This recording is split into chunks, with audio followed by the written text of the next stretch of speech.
Welcome to the iamjonnyking YouTube channel. Yes, I got it out there finally. It's taken me a couple of days to get to this point. This channel has had an early live and it's had a second coming just recently with this World Cup in mind. And part of what we're developing is just to see where to navigate into the future. If you know your past, if you know my past, you have an idea where I've come from. You can read about that in the About section. But this maybe is the first time we do maybe a long form type of examination. I have taken notes and more notes than even previously. And so this video is less about the dynamic of maybe the viewing and more about the discussion that can happen as we look at Ireland v South Africa. From Pool B, the clash of numbers 1 and numbers 2 in the world of rugby presently at Rugby World Cup 2023, and seek to get in more insight and reflection on what transpired in Saint Denis at Stade de France in front of a raucous and pretty compelling audience who was certainly not backward coming forward. If this is your first video, then all this is new. Yes, all this is new. If it's not, but you've only watched periodically, then you may not have seen the preview that I provided in speaking about Ireland and South Africa and how South Africa seek to start fast. No real surprise, but it's especially important with the strength of what they offer through their forward physical collisions, and then replicate that maybe in the earlier part of the second half when they bring on their bomb squad, a bomb squad now impacted by the loss of Malcolm Marx. But if you can resist those two periods especially, then it allows you to build into the contest. And I think I mentioned that if Ireland could handle South Africa's initial surge and then secondary surge through their forwards bench dominant, and do it in such a manner where they didn't infringe. I think that's the important part. I mean, you can stop opposition sides, but can you do it without giving away penalties? So discipline, a vital part of that reality. And Ireland had discipline with a capital D for the men in pastel green. So that, as we introduce this examination, a review of sorts into Ireland v South Africa. We think back and look about those two considerations from my own perspective as this match had that mouth-watering capacity, mouth-watering potential. And it was, beforehand, people were, as much as I've seen, they have been waiting for it. And did it disappoint? Do you think it disappointed? Again, I guess maybe it depends on how you view a rugby contest and what it should involve. But in terms of intensity, in terms of two sides going to war, in terms of testing each out at the core of what rugby is built upon, then it certainly was a compelling contest. So let's go through for the first half. First half, a smash mouth start for South Africa. 3rd or 4th minute, Ireland able to resist. So they didn't give away the early try. And that's significant for me because one of my own reflections on the All Blacks' inability to get past England in the semi-final at 2019 Rugby World Cup was their inability to stop England. Not necessarily stop them from scoring, but stop them from scoring a try.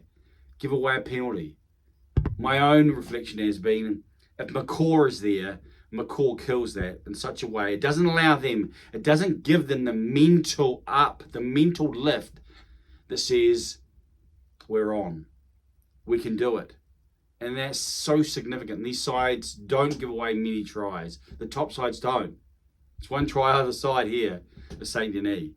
And so even though South Africa were able to get points, cost them 3 points, they being Ireland, bent, or there was some bending, but they didn't break. And which is why other top sides often go for a line out. Interesting, I put that down in my own notes. because the top sides bend but don't break, they know that they need to break their opposition. And so instead of going for points, which has a lower sort of percentage threshold, they'll kick for touch, because they'll know that if they can get 7, that's a part of breaking and beating the opposition. But Ireland are not there early. After 7 minutes, Ireland have missed 7 tackles to South Africa's 1. Against more of these defence's attitude, is it more about the attack? But they're just early signs that Ireland haven't entered this contest as much as they would have wanted. And the line-out's become an issue for Ireland.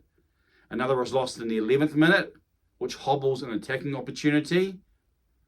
When they do win a line-out in the 12th minute, they're able to build phases, effectively attacking South Africa.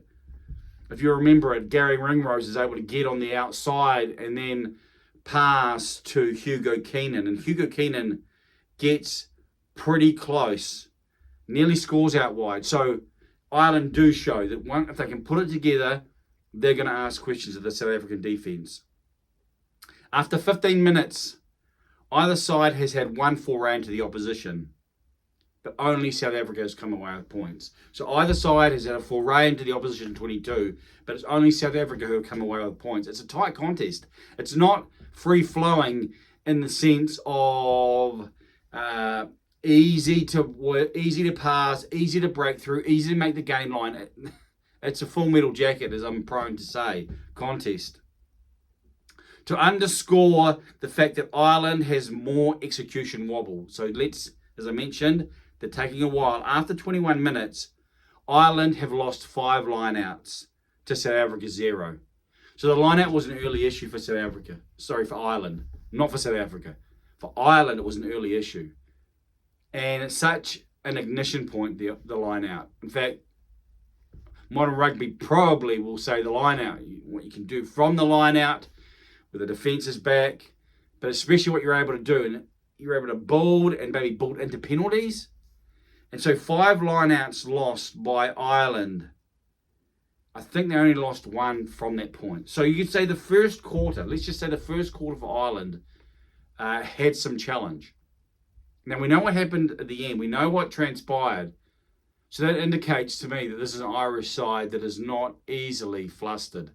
Things weren't going their way. They were able to work themselves into the contest. They were able to work their way through the challenges. They did not panic. So we've talked about the Irish machine on this channel. Yes, it was channel, not challenge. So we've talked about the Irish machine. It's like a finely tuned machine. So it needed a bit of oil in the first 20 minutes. Harder to break down.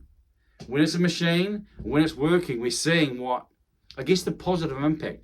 When you're together, when you know what you're doing, that when something is out of alignment, if most everything is in that alignment, it's much easier to bring it together. I guess as I look at this contest, and what it says to me is that Ireland are no easy beats. Ireland are not. You don't expect Ireland to beat themselves. And part of that is because they know how they're set up, and so if something isn't working, they're able to bring it back in alignment or work in such a way. It requires, I think, more of the opposition. So whatever was transpiring or didn't transpire, they were able to give, but they didn't allow the opposition to take. So after 20 minutes, it's only South Africa 3-0. South Africa 3-0. And when you hear those stats and see how Ireland misfired, then it gives you an indication that maybe South Africa should have made more, could have made more. Maybe should have is too strong, but you'd like to think. I mean, it's lies, and damn statistics, as they say. So in terms of those numbers, it's like, well, what can you extrapolate from those factors? It doesn't necessarily mean that South Africa had a great attacking ball, but they were making incursions. And one prime opportunity is under the posts, the Irish post, attacking post with a scrum in the 24th minute. And I think they should have scored. And if you remember, Jesse Creel goes through and he goes to pop the ball up off the ground. It hits Sia Kolisi. It hits him in the head, the old falcon, as the term goes. And it looks like he'll crash over. Now, if you remember the All Blacks at Twickenham, he, with the help of, I think it was Eben Etzebeth, was able to crash over in that first half. And that was a significant, I think it was their first try at Twickenham. Because the second try was the intercept to the winger, to Rensa. And we see in this how close for South Africa. I saw from the viewing, from the camera angle, and Creel was close, and then I thought, with Sia coming and the momentum, ball in his hand, he's going to be hard to stop, and yet bang. So a small lack of connection and opportunity lost. That could have been the difference. I mean, we know a final score, but these test matches are small margins. And in the knockouts, as it increasingly gets near the end, the chances are that test matches are going to mimic what happened in Ireland, South Africa will increase as the sides get closer together. Now, you can always get the unexpected, and maybe a side will just be really in form. However, South Africa will look back on that opportunity and go, we should have finished. But I think the key, when we see that, so let's say that let's use a river, and if the stream is flowing in South Africa's direction, then the change in that momentum happened in the 29th minute, and it came through Bundy Aki. Bundy Aki was man of the match, and a defensive scrum just outside the 22. You see that the Kiwis are talking to each other. I noticed that. And the ball goes straight from Jameson Gibson Park, straight to Bundy Aki, and Bundy Aki goes through. I called him, the battleship. Bundy the battleship, because he's even more physically set than he was. I watched him for the Chiefs many years ago, and he's even more, big neck and big traps, and you see he's carrying a lot of muscle, and yet doesn't seem like it's slowing him down. And I have memories of Ma Nonu. I've talked about how the 12 being so important. I think, and even with defensive rugby, that you need that one who can really who's able to take into contact and go through. It's almost like a running back in American football. Running back in American football goes into contact, takes the hit, is able to break through. Almost a 12 reminds me of that. It's probably the first time I've actually put that together in terms of looking. And so Bundy Aki makes the break, goes through Maina Lebok. Maina Lebok just misses a straight up tackle. He's a talented individual, Aki, so it's not like, how could you miss that? But you still have to make those tackles. He basically goes from just outside 122 to just inside the other 22. So that's a change in momentum. We talk about sides not attacking in their own end, and so they're kicking more often. But Ireland, when it could have potentially been a turnover or a penalty in their own end and the Boks kick points, or maybe they kick for the touch and drive away, that Bundy Aki makes the break, gets through, and is able to set things up. And he's gone from 122 to the other. And after 13 phases, they win the penalty. What do? Again, we talked about earlier about what sides do, that a penalty is not enough. They say that they used to say it, not that long ago either. But the All Blacks, you don't beat the All Blacks by just taking your kicks. You need to score tries because they are. And that can be a warning for the other sides leading into maybe the more important matches, assuming the All Blacks make it. So after 13 phases, they win a penalty. So what do? They don't take the 3. They decide to back their line out. They decide to back their line out that had lost 5, remember, in the opening 21 minutes. This is a line out that is not on form. Again, there's so many little factors and markers here about why Ireland have been successful. They have confidence in their system. They show that. They don't just say, we're confident. They back. Now, whereas maybe we saw with South Africa that maybe it was just distance, but Maina Lebok and Faf de Klerk, sharing, kicking, and talk about that. I was impressed with Kolisi and how they backed Maina Lebok in his kicking, which has been an issue. However, this for me is like an exclamation mark about not relying on their talk being cheap, but for Ireland saying, we know, we're confident, we're assured, we know how it works, we're going to back it in. And so here they go, line out. And they win it and phase away. And after five phases, or was it 8 phases, 8 phases. It was 5 lineouts, 8 phases. Mac Hansen, the Australian, scores in the 33rd minute. And I think that is the whole narrative surrounding, started in defence, started from Bundyaki, missed tackle, they take the penalty, they take the line out, they're able to control the phase away so it's not turned over, and then Mac Hansen scores, 33rd minute, it's converted, and Ireland are leading 7 points to 3 in the 35th minute by the time all that transpires.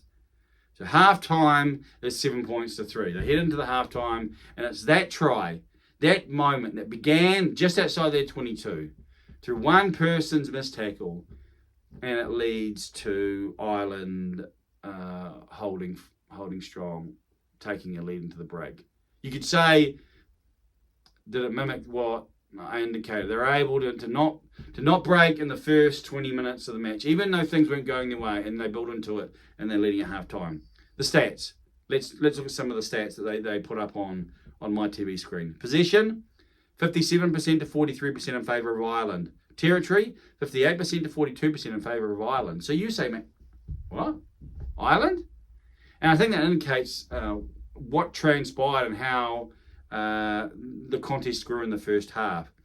And it was interesting because they show like the various 4 areas of the field, and where the game is played mostly was in South Africa's 22 in terms of a percentage. That was 32%. So that was the most. I think 29, 27, maybe between the 22 and halfway. So even though Ireland weren't executing, they were playing in the right end of the field more so. And when they weren't, they gave away 3 points. And they could have given away 7 more points, but the South African attack malfunctioned. So there weren't a lot of opportunities that were really hot on attack. So some other stats. Ball carries, Ireland 59 to South Africa 39. Meters made, Ireland 311 to South Africa 211. Tackles made, Ireland 57 to South Africa 90. So they sort of give you an indication of what transpired. More ball, more territory, and therefore more tackling for South Africa. Probably the other standout was that Ireland only conceded 3 penalties to South Africa's 7. So 3 penalties to Ireland, 7 penalties to South Africa, or conceded. So Ireland won 7 penalties, South Africa won 3 penalties. Now that, again, underscores the Irish discipline. This is a disciplined side that knows their parts, that knows where each has to play and is performing. It's not overextending. I remember a penalty to South Africa against Malherbe, and the referee says, you're overextending. He was fully extended, he went flat. And I think that's a little bit of a metaphor for what was happening in Test match rugby, that sides and individuals are trying so hard that they overextend. And when in a team, each part knows where it is to perform, it doesn't overextend. It doesn't put itself in a vulnerable position. And so Ireland are not doing that. Ireland aren't being put into enough testing environments where they overextend. They're able to rely on the next guy. They're able to say, okay, I'm doing my part and I trust the next guy outside of me. And that's been worked through so that it's like muscle memory. And they trust each other and they have a good relationship. You can see that vibe there. Even in terms of what's going on, there's just a sense of belief. So I think that's quite a significant one. I may get that to the end, but that's the sense of Irish belief. And they will want to ride that wave because they will think, okay, there's destiny here. Of course, us in New Zealand, us Kiwis, know that sense of destiny can very quickly turn to despair, or sporting despair, momentary despair. Let's just put it that way. So second half begins. Ireland 7, South Africa 3. Breakdown battle and potential consequences grow as infractions start to happen. Now, South Africa are choosing penalties.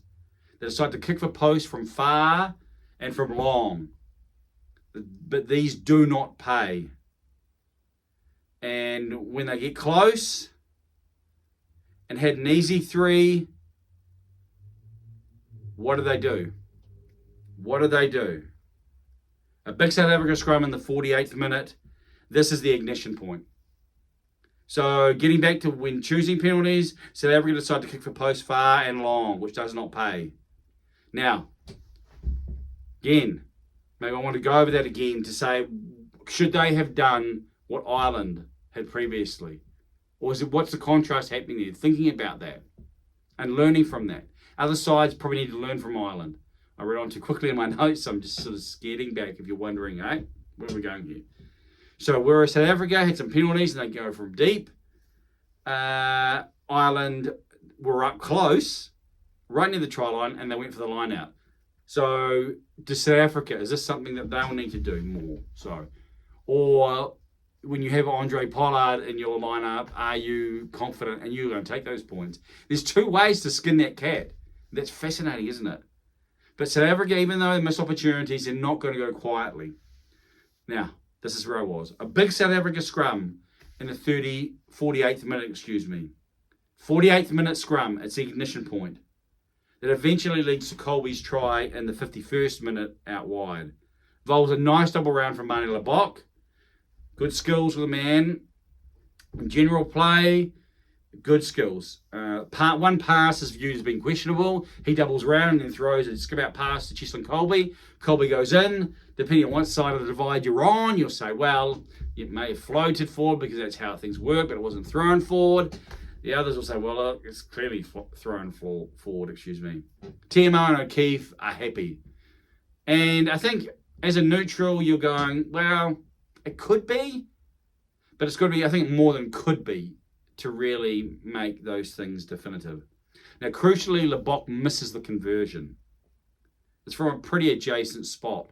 So that's probably maybe even the final nail or a final nail, because you cannot miss those. Every point counts, even if it doesn't count necessarily at that point in time, at a later period, when they add them up, as they do, over the 80, you can see how 2 points there, it's 13-10 at the end, and South Africa make a penalty and they draw the contest. And again, these are all the hypotheticals that can transpire. Nevertheless, the Boks go back in front 8-7, and they have shown that they can unlock the Irish defence. And positive for the Boks, now in the lead. The brains trust of South Africa making what I would describe as an interesting change. They changed Siya Kolisi in the 53rd minute. Now, they will talk about they were in the position, lights will guide them home up top, and the commentary, we had the world feed into New Zealand, and they noted the timing, and were a little surprised. Was it surprising? Well, again, it's a tournament, and maybe they had other ideas, other plans. They've got 7 forwards on the bench, so who's going to survive? There's only one that can survive there, and it's generally Peter Steph-Toy. So he's changed, but it's quite early. But they often do that. Bring it on, and they want to surge. And we want to surge on the back of scoring. Bring on their fresh and actually take it. Let's try and not just get in front, but let's extend our lead by bringing on our bomb squad. Next, potentially significant imprint is an Ireland scrum penalty in the 59th minute. Now think about that. It's an Irish scrum penalty in the 59th minute. But isn't this meant to be the bomb squad time? Isn't this when they're meant to rise? I mean, again, that's the simplistic way we often talk about things in social media. That, okay, the bomb squad, they're just going to have a flat track and they're going to do whatever they want, but that's not top line sport. So it is the Irish, and they win the penalty. They win the penalty and go into the lead 10 points to 8. They go into a lead that they will not give up in the rest of the contest. One of the storylines of the final 20 as we come into that part is that South Africa do not take their chances. Scrum penalty in the 63rd minute, and they miss. Would have put them in front at that time. Another longer range penalty, missed in the 66th minute. So they were too close. One was taken by, I think, Lebock, and then the other one was taken by Faf. Would have done the same. You understand why they took those kicks. But there had been a theme, and I think those 2 kicks from Lebock are they the death knell for his future chances? So they're so close. Again, we ask the question, should they have followed Ireland's lead, especially from that distance? And Maine Lebock, he is a finely tuned punt, either foot really, either left or right, and get close and use and back their forwards and maybe get a close-up penalty. I think that's what South Africa have shown, is that they're willing to back, and because they provide so much, because they have such a weight in their play through the physicality, it's very hard for sides not to infringe because you have to throw so much into the contest. But they don't. And talk about lights guiding them home, taking these kicks. Is there too much happening outside? Are the coaches providing too much control? Well, depends on how you look at it. It really depends on if it's successful. That's what will come down to it. If they decide to take the kicks and they take the kicks and they're successful, then people will be like, well, I may not prefer it, but it's working. So it's quite pragmatic. I think these questions tend to be pragmatic. A 68th minute turnover by replacement Conor Murray important. It may sound insignificant, but South Africa are on attack. He's a replacement halfback, and he turns it over. I think that highlights the Irish attitude and application. And despite their line-out issues, in the 70th minute, Ireland have actually won 12 line-outs to South Africa's 5. So they've won the majority of the line-outs. So they're able to navigate through and to not have this important phase be the beginning point for their departure from being a genuine contender in the contest. They're able to build from it. We've talked about that. The final 10, and I've got down here, the final 10 and South Africa get enough to take it. They have 3 line-outs inside 10 metres of Ireland's try line. 3 set foundations to work for what is required. Now, Ireland get a penalty and take it to 13-8. That's nearer the end. And so that changes, I think, the final line-out. Maybe the earlier ones, there may have been some distinction there in terms of what is required. But they have 3 line-outs there. And you'd expect that if you're offered up that, if you're a South African fan and you say, okay, we have 3 line-outs and 10 metres out, we'll score from 1. We'll score from 1. Nada. The final play controversy, obviously part of it. 13-8 in front. South Africa have opportunity. They're moving forward. Yet, referee Ben O'Keefe looks around, doesn't see it. The ball seems like it's actually going to come out through Cobus Reinach. He seems like he has the ball, but it's not out. So it's one of those ones, depending on where you look at it, depending on how you analyse it. Would you have preferred that it did come out? I think so. Like, as a neutral, you don't want one of those what-if type scenarios. And it stood out to me, the impact of Malcolm Marx in the end. Like, if the bomb squad, I'll probably put this later, but if the bomb squad are such, then the ignition for the bomb is Malcolm Marx, in my opinion. In other words, the bomb doesn't become the bomb without the ignition. It's actually Malcolm Marx. Now, I know he started, but I think one of the reasons why they've used him off the bench is because if he comes on, not only in that line-out, not only line-out throws, not only the man at the boot and the maul and the drive, but he's also able to get over the advantage line. He's also able to turn the ball, like all the various things that he does. I think even the final play controversy, has, I guess, markers for the significance of the Komodo dragon, as I've termed him, the Bocky Bulldog. So some stats to compare. The final score, Ireland win 13 points to 8. Some stats that we compared in the first half to the totals. Ireland had 59 to 39 ball carries in the first half. Total was Ireland 90, South Africa 87. So a minus 20 in the first half for South Africa, and minus 3 at the end. So they have more carries. Meters made, 311 to 211 in the first half. At the end, 440 Ireland to 620 South Africa. So get that. Ireland are 100 metres in front of South Africa in the first half. At the end, Ireland are almost 200 or 180 metres behind South Africa. So Ireland metres made in the second half is very small. They made 129 metres. Whereas South Africa have made 409. Quick maths off the top. So that gives you an idea of the dominance of the second half to the Springboks and Ireland's ability to hold on. First half tackles, remember, it was 57 to 90 to South Africa. At the end, it's 120 to 129 to South Africa. So whereas South Africa had made 33 more tackles, in the end, they only make 9 more tackles. Again, highlighting, it's Ireland who are doing the defending. So the second half is South Africa's. They scored their try in the second half. They come 7-3 behind. But 13-8 means that probably the scoreboard doesn't reflect South Africa's dominance. South Africa will think we should have scored more. A lot of missed kicks. We know about the 11 missed kicks. And that will be something they reflect on. So my final thoughts. I think Ireland's resistance to the physical interrogation, especially through the second half, a difference maker. They scored in the first half after staying the course early in the war and were able to grow and then hold on. Resist when required. So I think that's one of the significant factors is Ireland's resistance to the physical interrogation. They showed they could stand up. They showed they could man up. Another one is I haven't been a big fan of Ben O'Keefe. He's a Kiwi. I've watched him a lot. So I haven't really been a big fan of him as a referee. I think he can be a little bit fast and loose.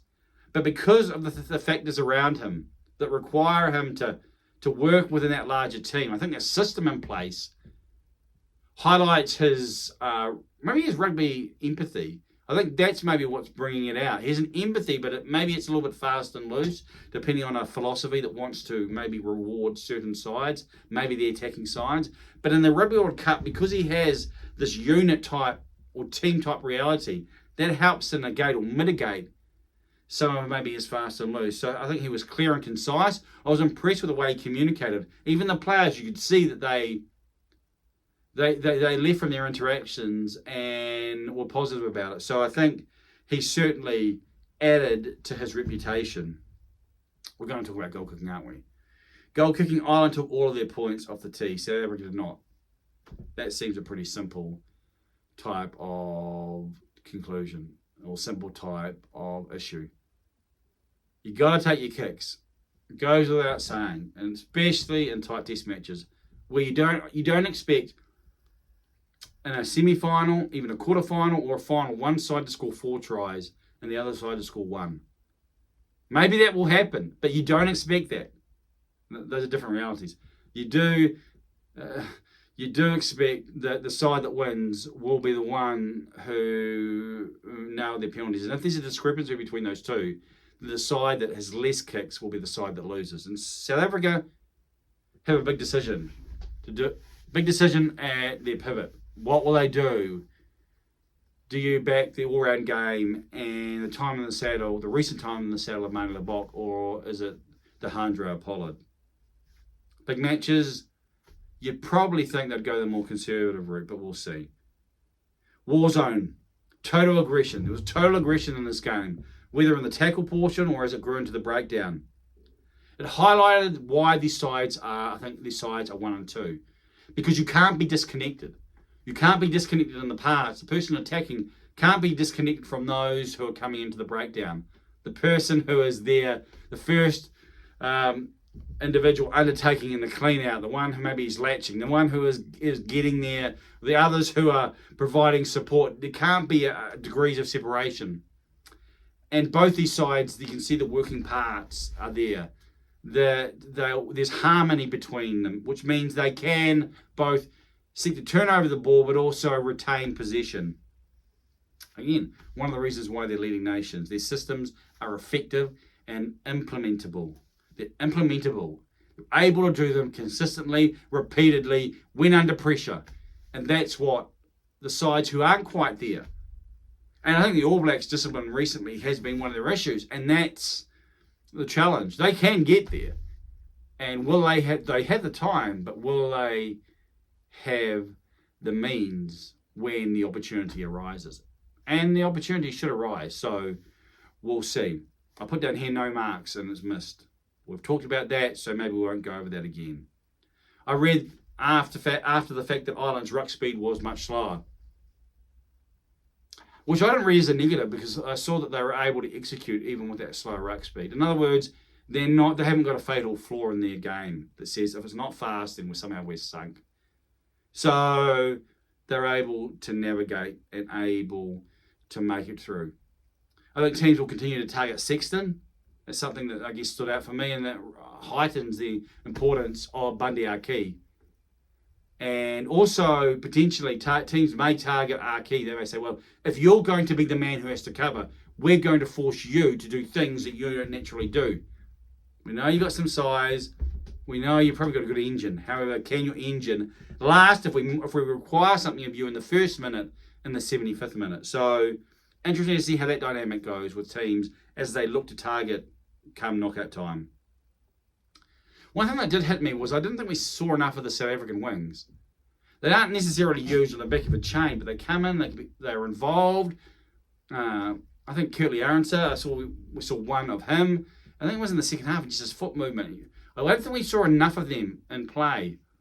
South Africa don't necessarily use them in traditional ways, but there's passes and just other ways of getting themselves involved. They're fast, they're elusive, and I would have wanted to see them more involved in the midfield or running off the 10, running off the midfield and asking questions of the defence. South African midfield is, much more solidly set. It's their wingers, both of them, who are so gifted and so quick and so fast. And even Willemse showed his step. One step, I think it was on Ringrose, where he just sent him into another place. He lost all sense of gravity and he was gone. Broken ankles in basketball league terminology. So I want to see more of the South African wings. That stood out to me because they are really effective. It was really a home crowd for Ireland. I think as I look forward, and particularly on that side of the draw, and the All Blacks side of the draw, hopefully, assuming the All Blacks make it through, and that's to be expected, then the challenge there for the other sides, because the atmosphere is created. You've got to use it. The All Blacks are used to it, but they're going to be frothing. That was a pool game. When it comes to knockout game, we know what a quarterfinal has meant for Ireland in previous World Cups, their exit point. So maybe they'll be nervous. Maybe there'll be tension. I understand that there will be tension because they'll know that. The Irish will know that. And that's where, if the Irish can win their quarterfinal, then they're going to be hard to beat because that's a stepping off point for them. That's a departure point from rugby for them. This is a pool game. They know pool games. So the quarterfinal. But a home crowd is significant in what they provide. Ireland have belief. You can see that. There's that sense about, again, I use the word destiny, but there's a sense about it, that everyone's on the same page. It's almost like, you see this Irish team providing so much joy and so much celebration that there's a hunger and desire for this to continue. There's something powerful about that reality when you're observing it, even from the outside. I don't think South Africa will be worried as they can see that the building blocks are still there. Swap out, swap in Andre Pollard. Maybe he makes more kicks, maybe he doesn't. Do you lose something in attack? Can the move that Lebock, would it be as effective with Pollard there? So again, it's very easy to make a straightforward, you get Lebock out, put Pollard in, but Lebock does provide a lot. He is very skilled. I talked about he and Beauden Barrett and the similarities with their struggle on the boot. But it's something that hopefully he overcomes for his own career and also for the Springboks because he offers so much more. I've noted people talking about this as the final, taking it as a fait accompli. As a Kiwi, as a New Zealander, as one who's watched every Rugby World Cup, and it's one where the All Blacks have pretty much been expected, except this one, to win it or to at least be in the final, at least to have, one of the leading parts, and to be knocked out for a period of time. That is dangerous conversations to have, especially when one of those sides who can potentially confuse and to put a little disaster into the mix for another nation is the All Blacks, is New Zealand. And I think some people need to be careful, because the All Blacks should be watching this. They should be listening, and I know they have been watching. They talked about it, but they should be listening, and that should provide them extra fodder. You say, why do they need extra fodder for? Well, of course, it's not going to be a leading fodder. It's not going to be like the thing or the reason why they do what they do, but they should realise and should take it as an affront to the All Blacks' legacy, because if they're talking about you in that way, they didn't talk about, previous iterations. So if you need any extra motivation, just maybe little smelling salts to wake up and realise where you're at, and maybe encouragement to get to that next level, you can realise that a good deal of rugby people are not expecting you to get past the quarterfinal. They're thinking you're going to play Ireland. They're thinking this Ireland side are going to beat you. And, that's Judgment Day, isn't it? For one of the sides. There's no getting around that. There's no series. This is it. This counts. So that's my long form examination of the Ireland and South Africa Test match. Watched it a couple of times. Watched it live.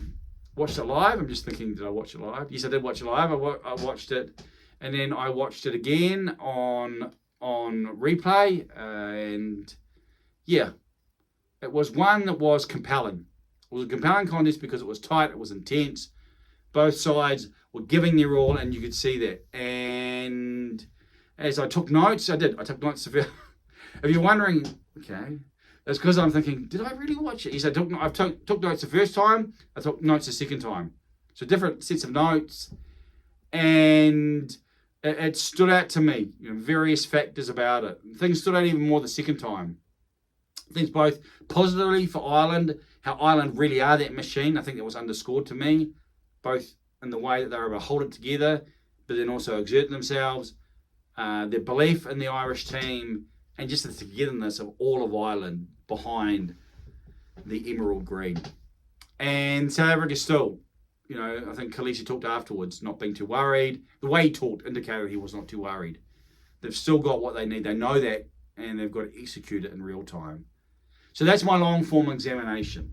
It's been half a rugby. So if you've stayed the course, then what's wrong with you? No, thank you.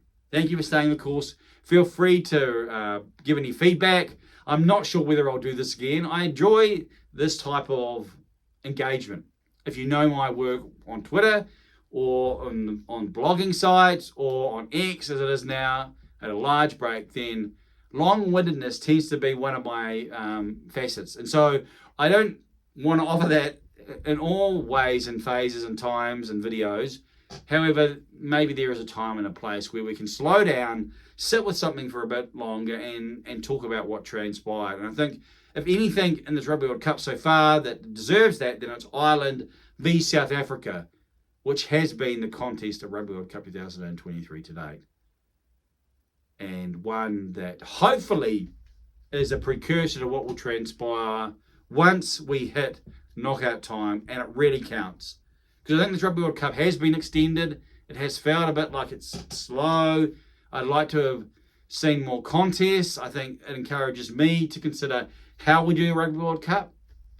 And maybe that we have an initial tournament with 16 sides, that 4 from that therefore make the main draw, so that the contest may be even closer together between these sides. So more sides involved, but not necessarily diluting the whole event. And then the 12 teams that make Rugby World Cup 2000 and let's say 27 or 31, whatever. And so it's 16 teams, and therefore it's not necessarily as long, but maybe the contests are closer together, because these teams also have had some test matches. So they're working their way into the main event. They've had a number of test matches. So when they get here, they're ready and more ready for what will transpire. So I think that's a bit of a storyline beyond, obviously, Ireland v South Africa. So I'll stop there because we're about to hit 45 minutes. But please share what you think, an angle, a thought, a reflection on either this video, the form, the game, the contest, the test match. And if you haven't subscribed, please subscribe and please share, so that, sharing obviously indicates something about for yourself. You're passing it on, but it also allows other people to be involved and maybe offer something that can add to this conversation. I'm Johnny King in Middle New Zealand.